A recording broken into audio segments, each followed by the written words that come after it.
This is Mavic Air 2. You may have some questions, like, So what's different? well, let's start with the larger sensor.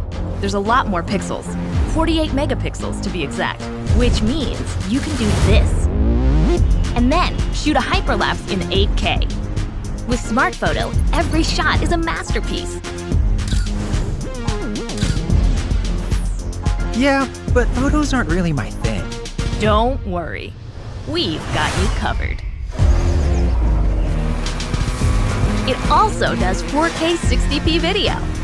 You can also slow things down. Way-do.